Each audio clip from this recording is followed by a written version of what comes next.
Hi, I'm Shonda, Dr. Entry Kirk. My name is Eri. I'm a financial representative too. I'm Nicole, Marketing Officer. I'm Zarisha. I'm a Financial Services Representative. Hi, I am Talia, Member and Customer Care Agent, and I am Anudda Bajan. And I am Anudda Bajan. I'm Anudda Bajan. And I am Anudda Bajan. Hello, I'm Gail Niles, Chief Marketing and Member/Customer Experience Officer here at the Barbados Public Workers Cooperative Credit Union Limited. If you're Anudda Bajan, this is where you belong. Hi, I'm Ferozah Kothdiwala, and I'm Anudda Bajan. I grew up in St. Leonard's Avenue, Westbury Road. That is the street next door to St. Leonard's Church on Westbury Road and kind of like obliquely opposite Westbury School, which is where I went to school in my primary school days. My childhood was full of, I remember carefree summer days of just being outdoors all the time because there was no 24-hour television, and kids from other neighborhoods would come into our neighborhood to play, and we would play cricket and football and badminton over the gate of one of the other kids. They had a really tall gate, and her parents had bought her these badminton rackets, and we would play badminton. It was about climbing trees. The plum tree was my favorite because I love plums. And we would just climb. We would play cops and robbers. We would eat grass. The boys would chase the girls with lizards, and we would be running up and down, screaming down the streets during summertime. Summertime was like, when I think of my childhood, I just think of those days of carefree summer days of just being outdoors, of boys and girls playing together. And they were not just Indian or Muslim, but other kids as well would come and join us. There was a Guyanese family that lived in the same neighborhood. There were some other kids that lived down the street. They would all come together and we would all play together. And that's what I remember the most. And I think that whenever I think of my childhood, that's what I think about.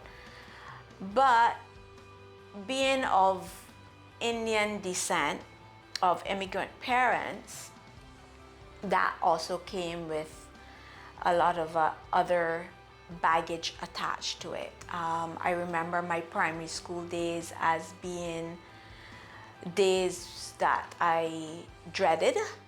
I dreaded going to school horribly. And it's really weird because now I end up teaching kids who hate going to school. And being different is, I think, what created the challenges for me. In those days, when I was growing up in primary school, being Indian and Muslim, we were really a minority. People didn't know much about Islam, didn't know much about our culture. We looked different, we dressed different. I used to wear to school a pants under my regular uniform, and the kids at school would ask me, why am I dressed like that? Is the earth looking under you? When I would tell them that I didn't believe in the same Christian religion that they believed in, many of them called me a heathen. I didn't know what a heathen was. And then when I eventually came up with an image, it was of this really evil person that was unkempt and dirty. And I'm like, am I that? You know, it kind of like was a kind of a scary, traumatic experience for me going to school. They always wanted to play with my hair because I didn't wear hijab in those days. I was a child. They wanted to touch my skin. And I hated that. I hated people playing up in my hair. They wanted to touch me. They wanted to feel my face. And they wanted to know what I was hiding under my pants and all sorts of things like that. And I just remember now when I think back about it, you can actually put a name to it.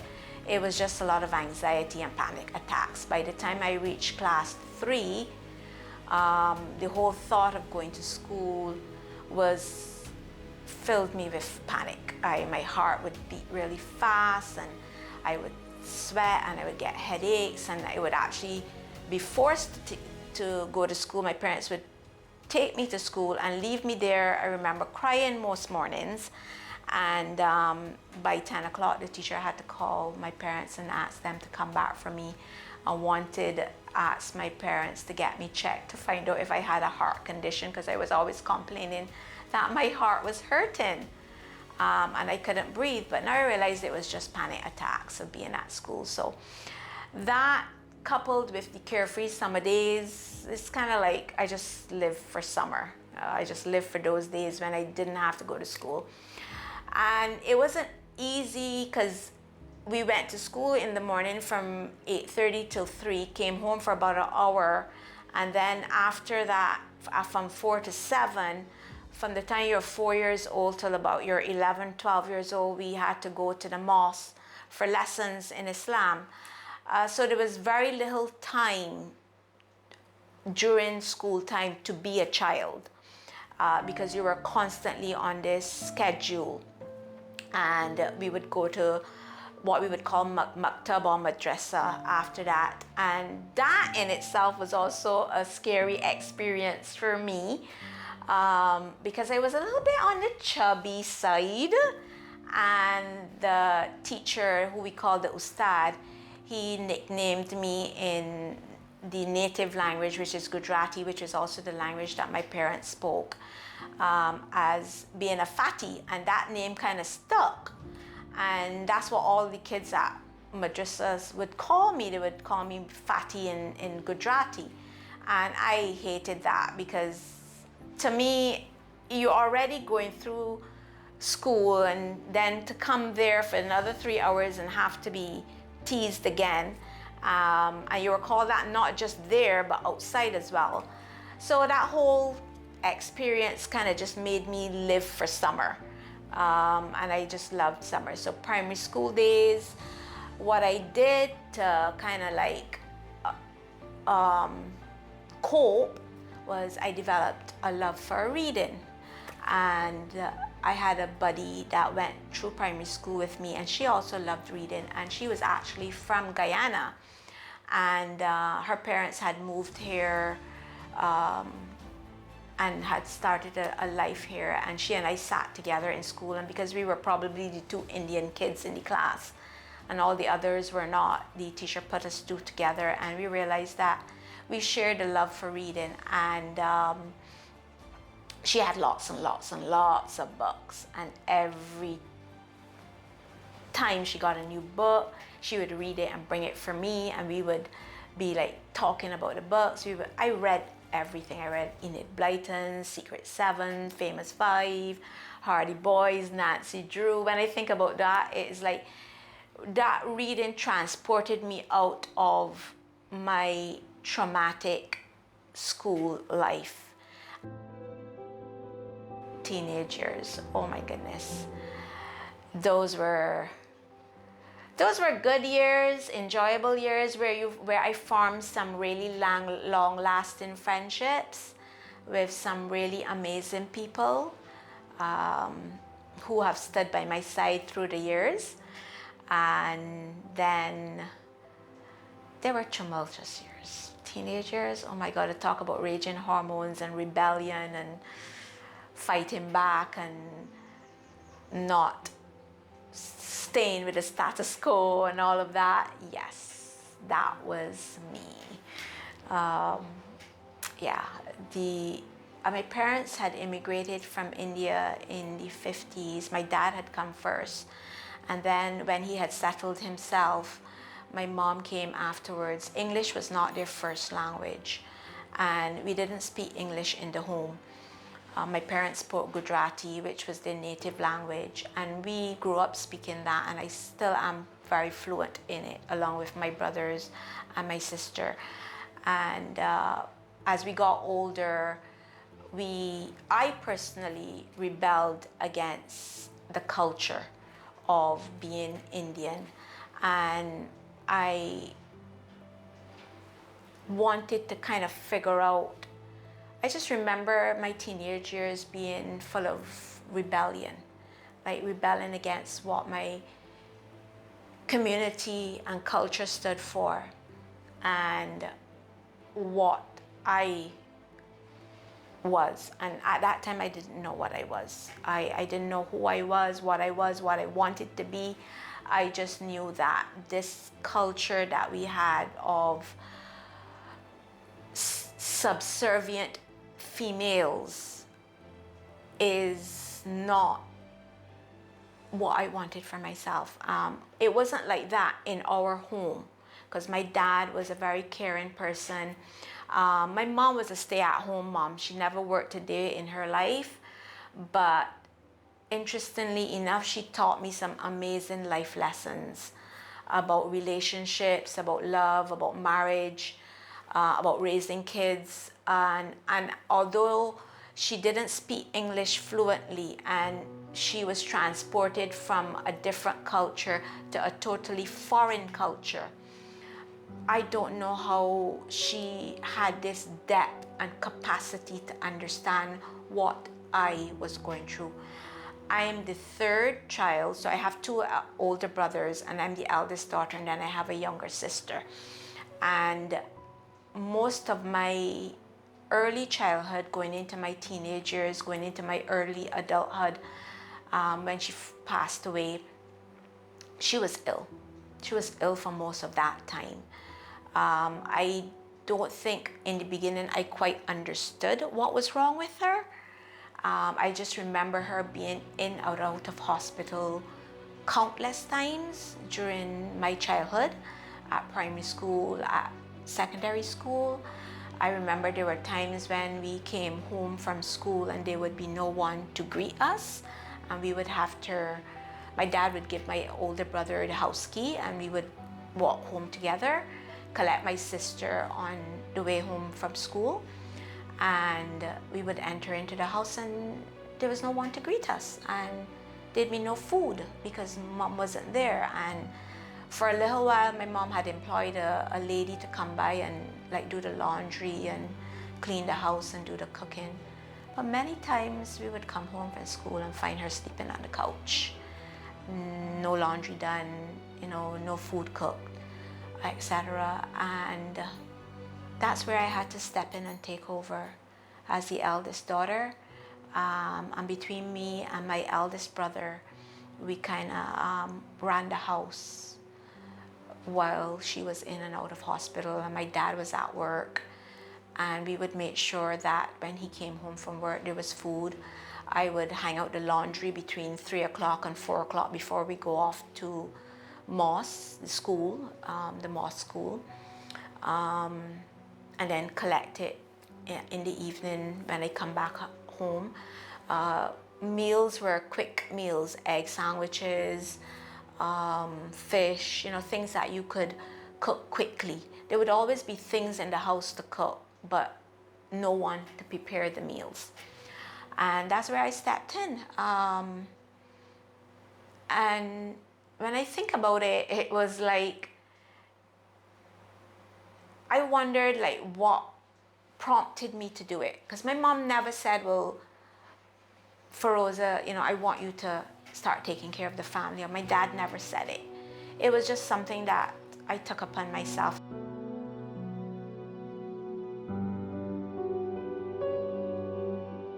Mornings for me started very early in secondary school. I would get up early, prepare breakfast for the family, make sure my mom got her meds, whatever they were. I knew her meds better than anyone else. Made sure that she was fine and comfortable. If she was well enough, she would cook. If she wasn't, she would just stay in bed. And I would prepare breakfast for everybody. I would pack my dad's lunch, pack my brother's and my sister's lunch, pack my own lunch. My brother and my sister would complain incessantly about the lunch I prepared for them for school, but to me, it was like I just ignored them. In those days, you didn't have much choices anyway. So, and then we had to eat halal. So if it wasn't prepared at home, where are you gonna get it? Gosh, so you gotta eat what you get. So that was it. So I kind of prepared that, and we would all go off to school. But yeah, I started to rebel. My mom wanted me to dress a particular way. She wanted me to be a particular way, and then I started reading other books, which gave me different and new ideas, which were totally foreign to the society, the Indian Muslim community that I was growing up in. Here were these girls that I was going to school with and I was going to mosque with, and their sum total of their aspirations was to get married, have a family, and have kids. And I'm like, that can't be life. That can't be the sum total, absolute end all of everything. And I had these books that I'm reading, and my mom would tell me, these books that you're reading is giving you ideas, and it's going to cause you stress, and it's going to cause you problems. And her line was, where are you going to find a husband if you have ideas like that? And I'm like, and my dad would step in and save me most of the time. And he would say, leave the girl alone. She knows what she's doing. So life like that was secondary school. I did not do very well in secondary school because I was just battling what I call my inner self.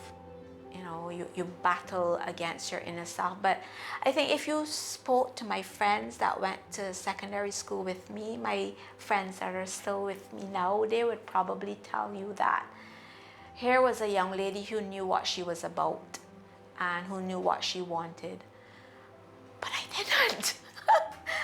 I had no idea what I wanted. Maybe it was just a facade. Maybe it was just the image. Maybe it was just the talk. Maybe it was just ideas that I had in my head that I was putting out to others. Whatever it was, I don't know where they got that impression from, but inside of me, I was just a raging struggle. It was a pull in all sorts of different directions, and many times for 3-4 years of secondary school, I suffered from severe migraines, and I think it was because of that. Really horrible migraine headaches, and I think it was because of this struggle that I carried inside of me that was trying to figure out who I was, what I wanted to be. And I left secondary school, and I had this idea that I was going to go to BCC or go to sixth form and then go on to university.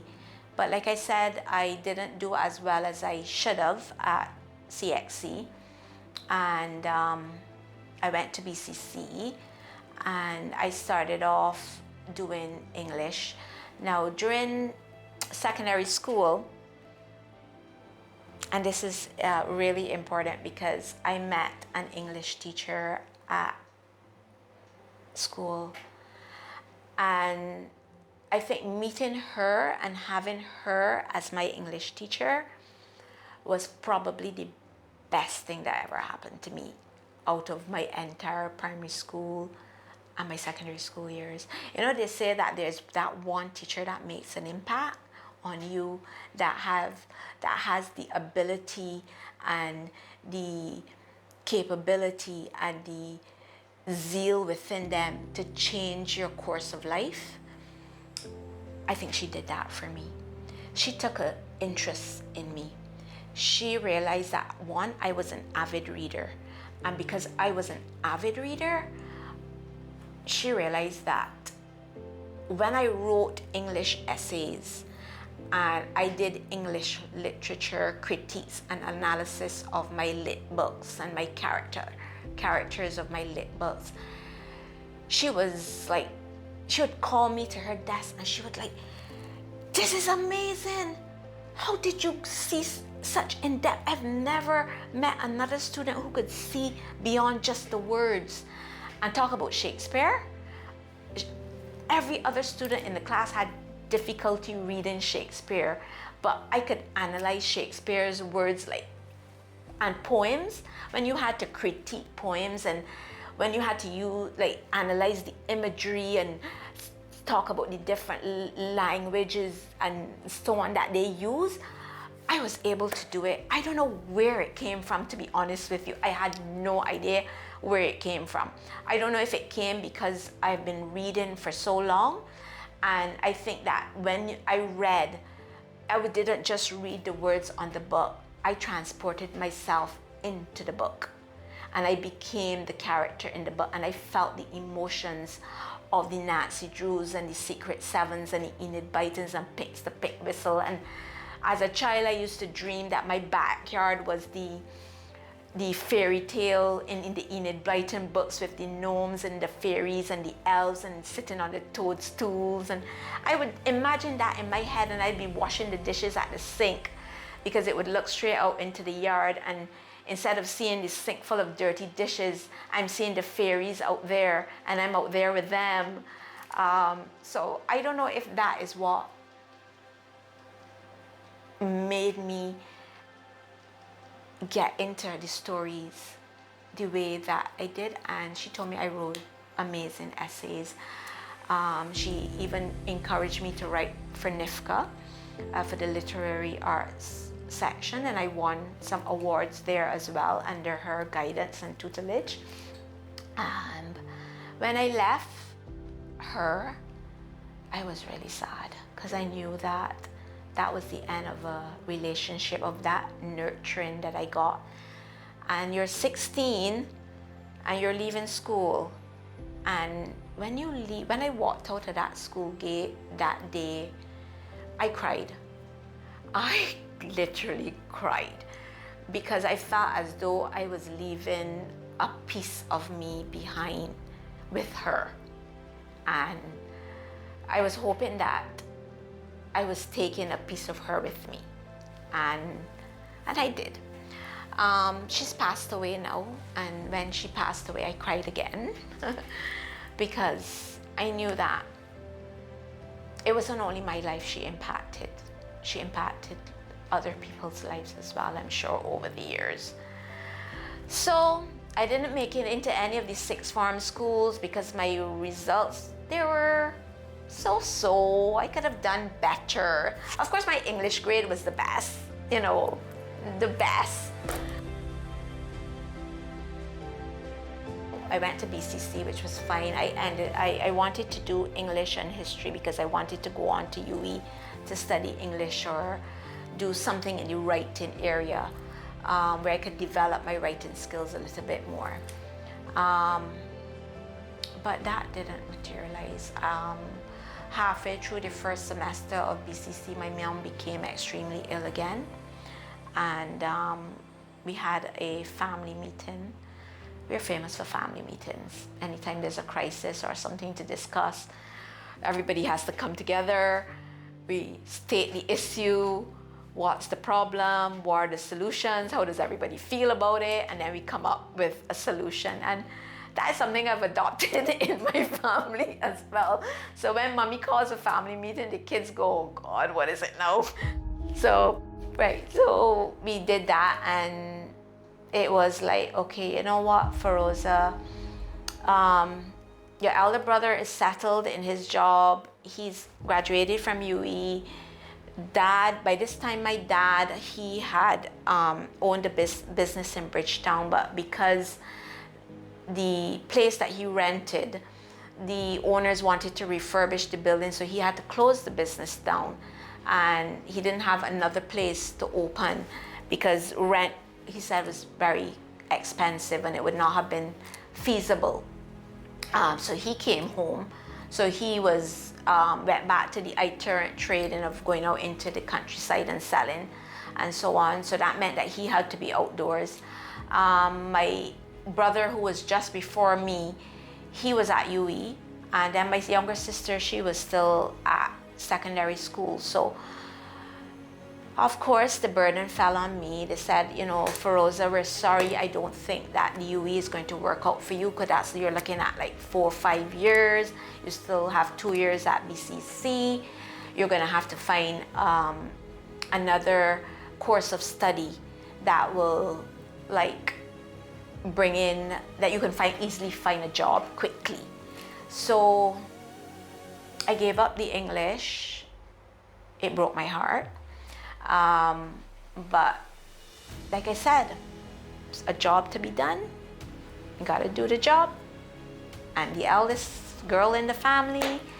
I went into business. I switched departments. I entered the Division of Commerce. I did accounts. I did business studies because with that I could get a job as soon as I graduated out of BCC. The years passed pretty quickly. I did an internship, and I found, as soon as I left BCC and graduated, I found a job, even like before graduation. And I just put my all into working. My dad, another life lesson, he took me as soon as, when I got my first paycheck, ooh, that was amazing. My name on a paycheck. He took me to the bank and he showed me how to open an account in my name, and then over the period of time he showed me how to manage my money. One of the things that he always said was that whatever you have in your head and what you learn and what you experience, nobody could ever take those away from you. So absorb, take in everything. Learn how to manage yourself. You may not need it. You may find someone, you may get married and your husband might be in a position to take care of you, but you might not be in a position. You might have to take care of yourself. He never said that I had to get married. They never placed the burden of only having a family and getting married as being the sum total of life as a Muslim Indian female. They never did that for me. And even that in itself is totally different from what my other friends was experiencing. So he showed me how to manage my money. He showed me how to save, how to spend, and that sort of stuff. And from then on, I just devoted myself to my family, taking care of my mom, being there for my siblings, my dad, working. And I remember one of my friends called me a cold career woman. And I believe I was probably a cold career woman. I dressed really trendy. I would take out a piece of my salary, a bit of my salary every month and buy something special for myself, which my dad said, do something special for yourself each time, but save also. So I would get my hair done, I would buy makeup, I would do my nails, I would wear my heels, buy these really trendy outfits to wear to work. But I produced. I built myself up as someone who was efficient in what I did, who was accurate in my bookkeeping and in my correspondence. And eventually I was able to work my way out. Like more and more responsibilities were added to my job description. And then once again, I started questioning myself. Who am I? Is this what I want for myself? This trendy, well-dressed, efficient career person. Because up until that point, I was a Muslim and I practiced, but I wasn't immersed in my faith. And one Friday, my eldest brother, he called me up while I was out. He called me the night before, actually. It was a Thursday night. And he told me,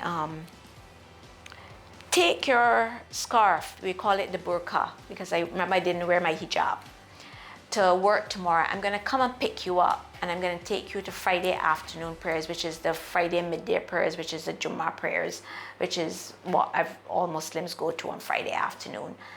I'm like, what? but that's my lunch break. When am I going to eat lunch? He said, no problem. You could eat lunch in the car. I'm like, okay, but he's a big brother. You got to listen to him. And that was another turning point in my life when he came and took me to mosque that Friday. And it wasn't the mosque in Kensington or Sobers Lane, because they don't have space for women, and up to today they don't have space for women, which is another issue for me.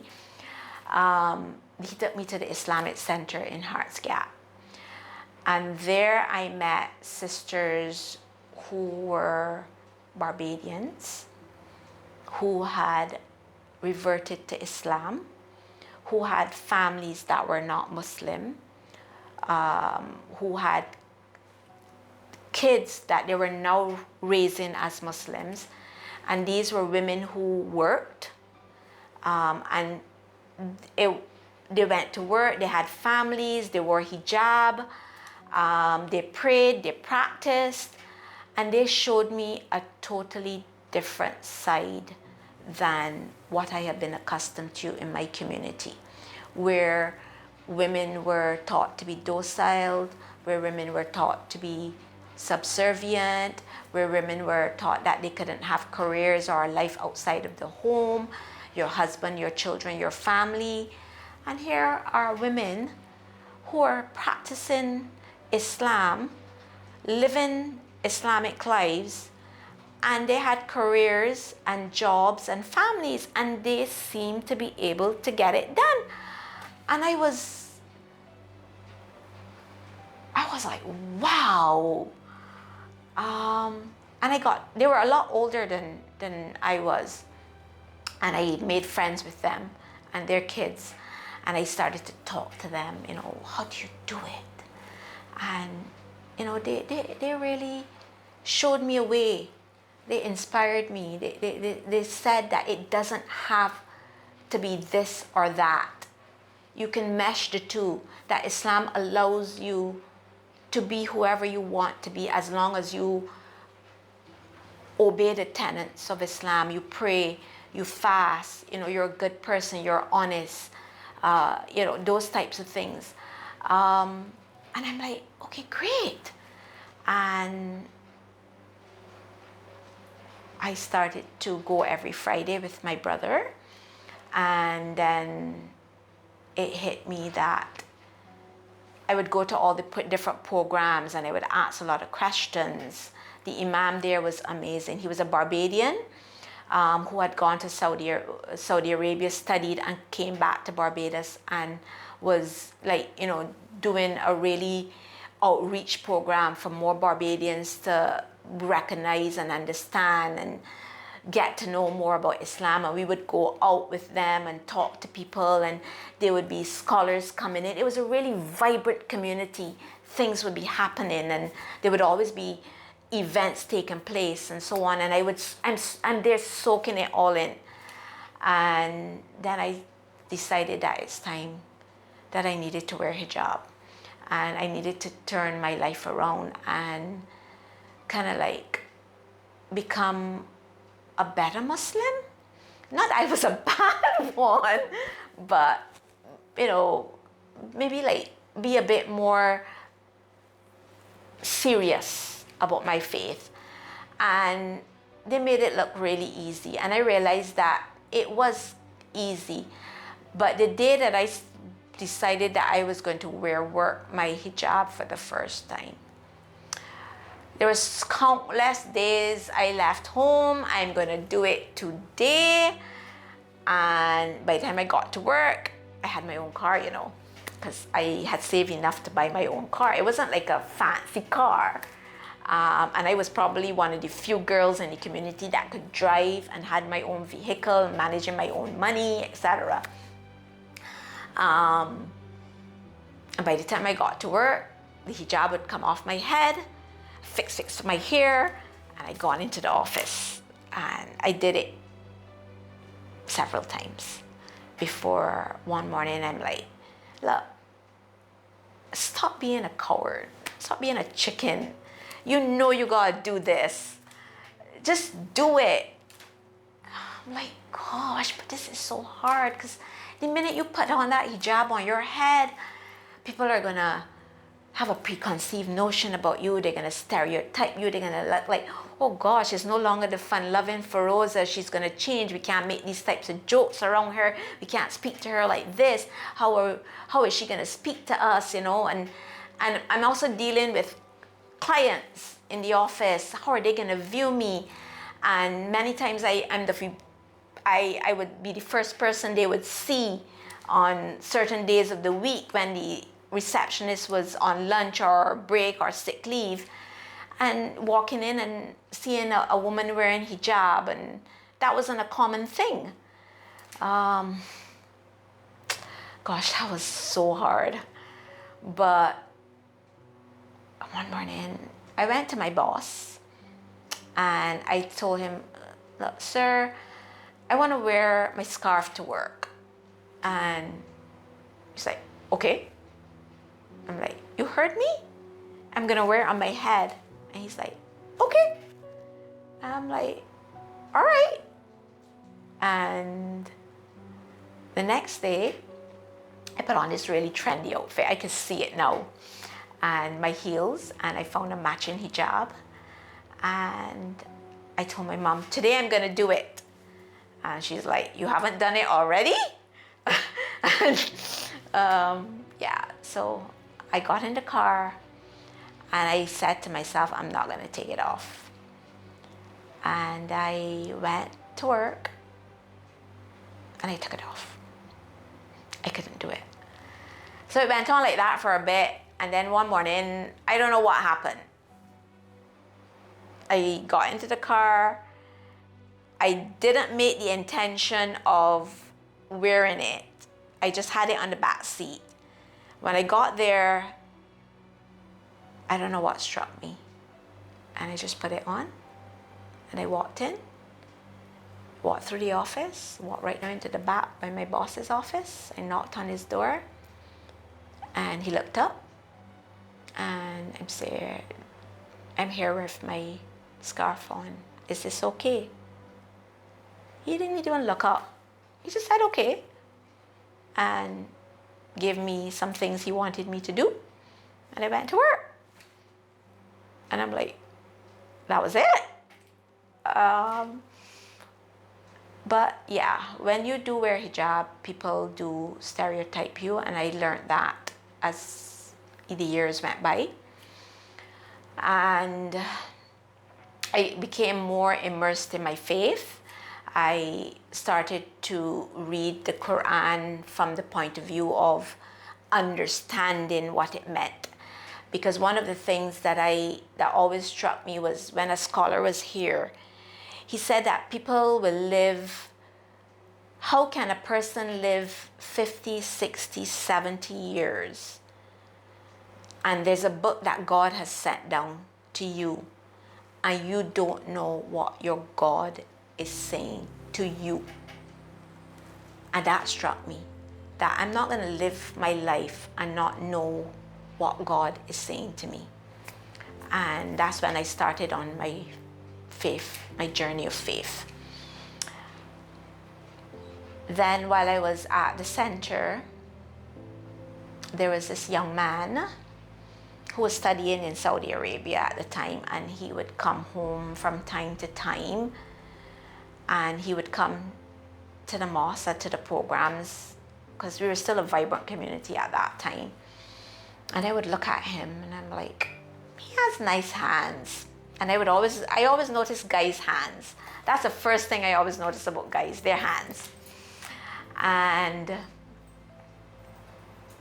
he has nice hands, but nah, he looks too religious for me. He's not gonna accept somebody who has these ideas of meshing career, family, life, and all of that.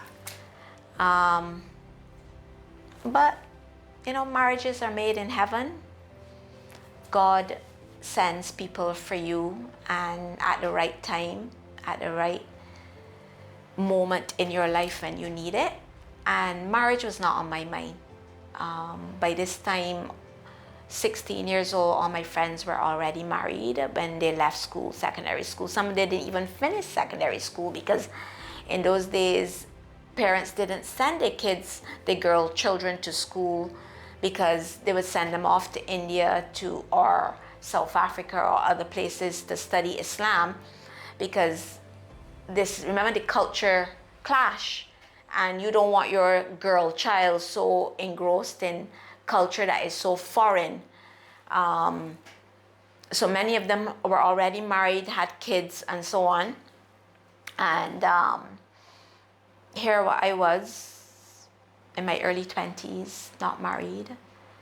But then, marriages, like I said, are made in heaven, and God sends someone at the right time, just when you need it. And we clicked.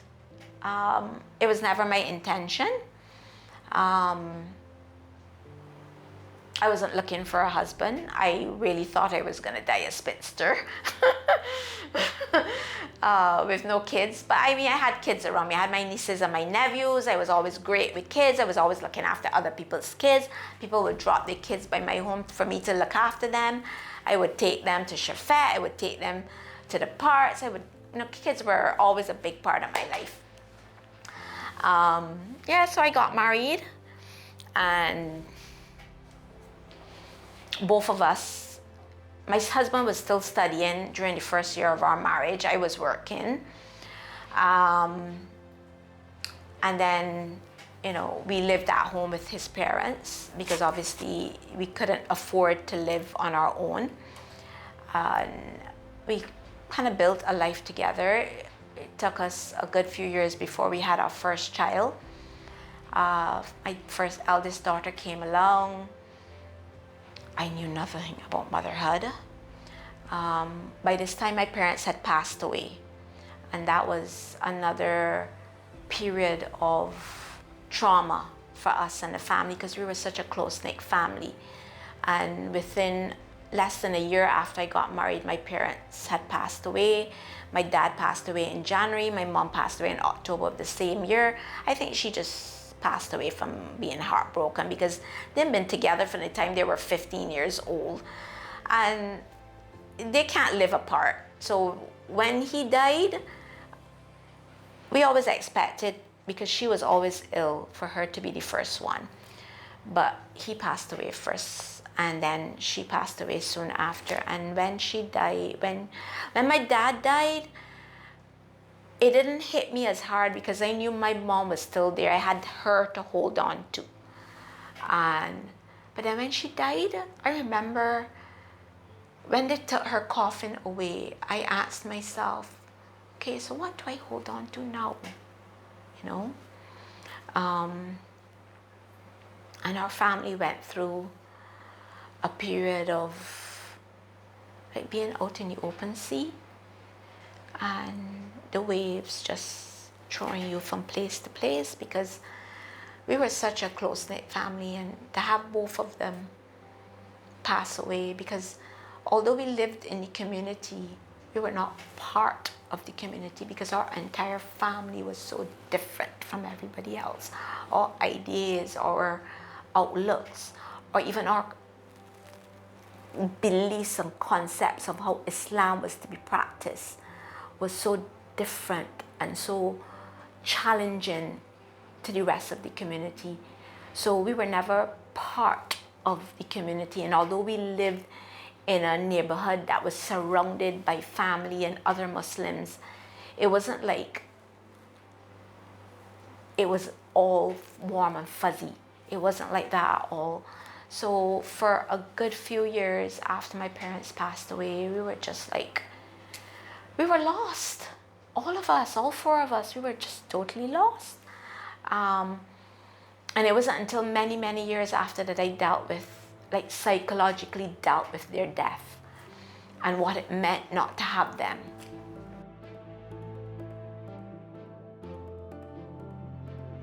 So I had my daughter.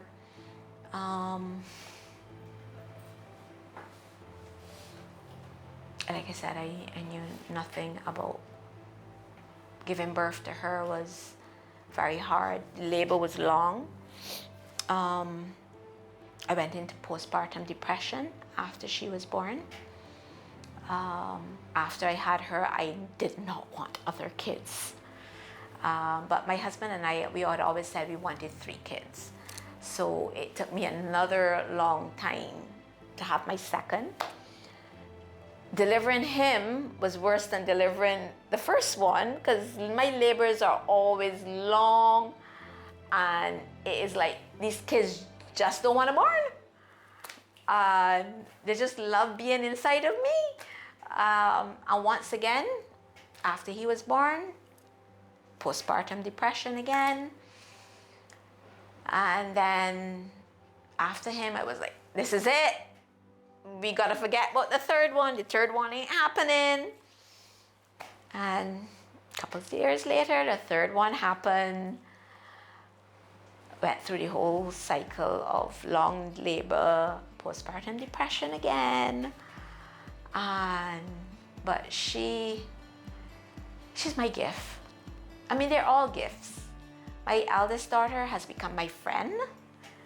She is like, we're like this. Oh gosh, she understands me so well.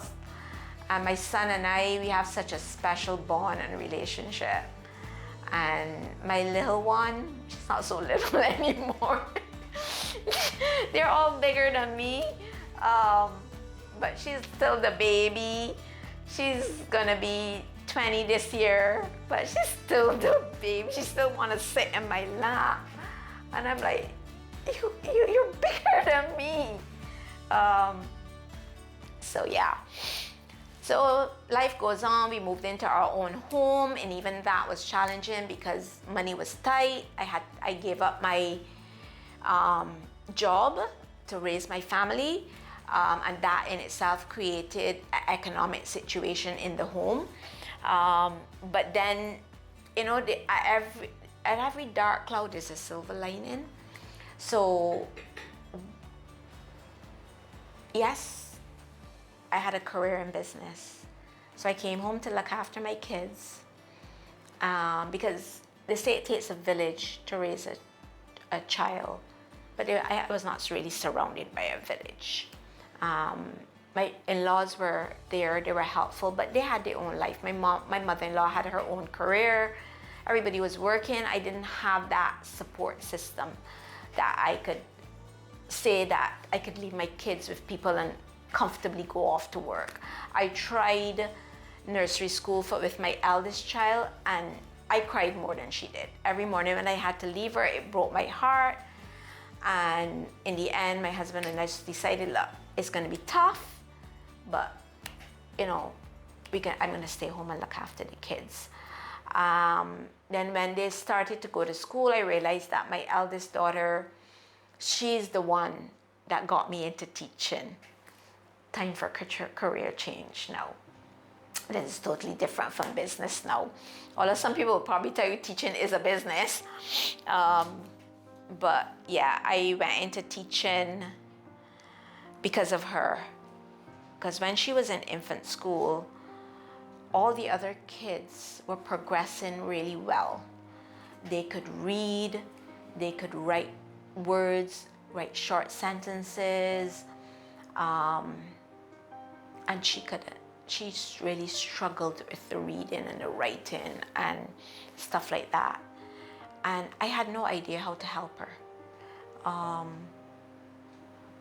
So my husband and I, we sat down and we spoke. Remember the family meetings I told you about, right? And I said that, you know what? I'm gonna go to Urdeston. And just so I would know how to help her. I had no intention of ever becoming a teacher or tutor or anything like that. I just wanted to help my daughter and know what I needed to do. So I did that, and everything I learned at Urdeston, I came home and I immediately put it into practice with her. We had every evening, we would sit down, and all the different techniques and strategies that I was learning in my early childhood course, I would come home and I would put it into practice with her. And it worked. When she graduated out of primary school, on the day of her graduation, she wrote a poem to present, a poem that she wrote about her years at her primary school, and she presented it at graduation. She also developed a love for reading like I did. She also developed a love for writing like I did. She writes beautifully, amazingly. And then each of my kids, they struggled in their own way with learning. They had difficulties at school. Looking at them now, you wouldn't think so. You wouldn't think so, but they did. Each of them had their own challenges, their own little peculiarities, their own little things that they didn't grasp as easily as other kids. And I was there on top of it, right there with them, struggling through it. The tantrums and the I can't get this done, it's too hard, I was the one there. And we went through it. We sat through it together. We struggled through it together. We cried through it together. And thank God. They still have their little challenges, but they've managed to overcome them and cope. I think the important thing is that they learn to cope with their challenges. And then when just before I had my third child, I said to myself, I remember my primary school days and how difficult it was for me. And my panic attacks. By this time I knew it was panic attacks and anxiety. And the fact that I struggled through, and the fact that my kids were struggling through. And I said to myself, well, there must be other kids who needed help and didn't have it. And then I remembered my English teacher from secondary school, and I always remember that quote that you just need that one teacher, that one person to make a difference in your life. And I said to myself, you know what? I could be that one person that could make a difference in a child's life. And I started to volunteer. I volunteered at my daughter's primary school. I volunteered at wherever I could volunteer for different programs, reading programs, even like the neighbors' kids had homework problems that they couldn't get done, or my nieces, my nephews, friends' kids. Eventually, it was like different people from all over were calling me, can you help my child do this? Could you? And I just do it. And I loved it. I loved it. And I started volunteering at schools. They would have like different activities that they would ask parents to come in and do. Yes, so I did that. I would go and volunteer for that. And I enjoyed myself tremendously. So when the opportunity came up for me, there was a Muslim school that had opened and they were looking for teachers. I volunteered there, and then eventually they offered me a part-time job initially. But by that time I had had my third child and I couldn't leave her full-time. And then when she turned 3, they offered me a full-time job with the option of setting up a nursery at the Muslim school. And I said yes. She would be going to nursery with me. I'd be the teacher. I'm developing the nursery program. I'm setting it up. I'm implementing it. What more could I ask for? And that's what started my teaching journey, my career in teaching.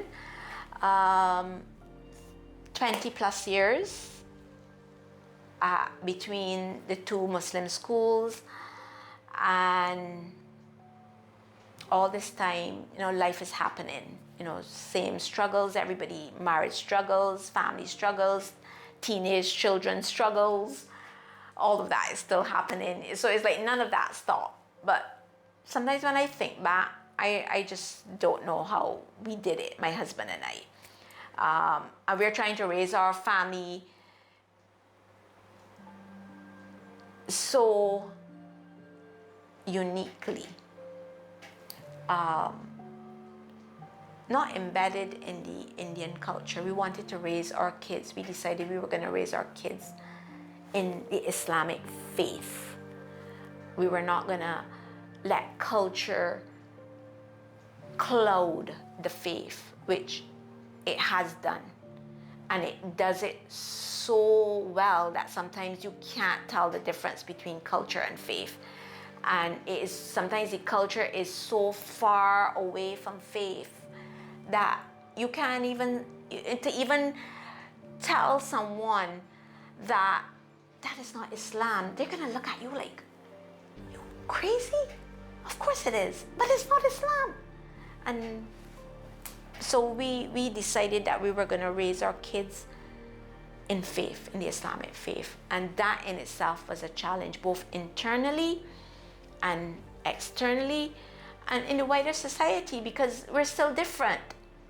You're still wearing hijab, you still want your kids, they're not participating in morning assemblies, they're not, they're dressing differently, you know, they have a different ideology.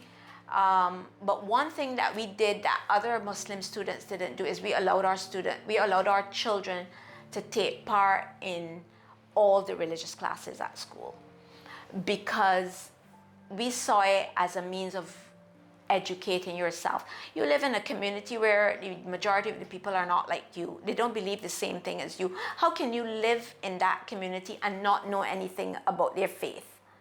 In my limited knowledge, yes, I have a lot of friends that are not Muslims and they're Christians and etc. But I can't teach you what you would learn in a religious class at school. And that's also an opportunity for you to engage and interact. And the teachers at secondary school were like so accommodating at all the secondary schools that my kids went to. They welcomed the fact, they said, we've never had Muslim kids in our school, in our classes. So they welcome and they embraced them. They allowed them to come in and they were allowed to ask questions, give their views, tell, okay, how does Islam differ from Christianity, blah, blah, blah, that type of thing. So that, we did that. We didn't, like a lot of the other kids didn't participate in music as well, because they said that, you know, music is not allowed in Islam, but we allowed our kids to take music lessons at school. My son learned to play the piano, the recorder, you know, those types of things. So it was like it's like broadening your mind, opening your eyes to something beyond yourself, you know.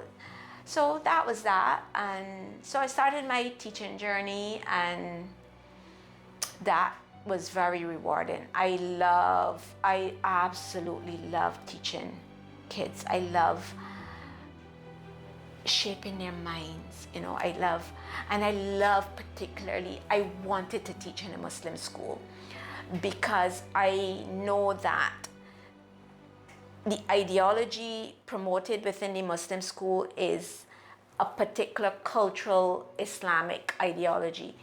And I wanted to give my students the option that, you know, there's something beyond what is within your small circle, within that small community that you live in. And I wanted to expose them to other things. So my assemblies used to be different. And if I can say, I think the kids actually used to look forward to when I actually did assemblies, because the teacher had days that we had to do assemblies, and I would look for things in the newspaper. I would look for stories. I would tell them Aesop's fables, and they'd never heard about things like that, you know. And I would talk to them about a lot of different things. And in class, I love interacting with them and teaching them that Islam was just not a religion, it was a way of life. We're so accustomed to saying that Islam is a way of life, but we don't really realize what that really means and how it is a way of life. So how you treat animals, how you live your life, how you interact with your neighbor who's Muslim, how you interact with your neighbor who's not Muslim, how you treat the environment, and all of that I incorporated in all my social studies, my science classes. And I made my lessons very practical. I used to spend countless hours preparing my lesson plans, and I just couldn't wait for the moment when I would walk into the classroom and unfold this lesson plan for my students. And I just used to love to see the little light bulbs going off, you know, and the look of awe on their faces when they saw what I had prepared for them. I'm Ferozah Kothdiwala. I'm a wife, a mother, a Muslim woman advocate, and another Bajan.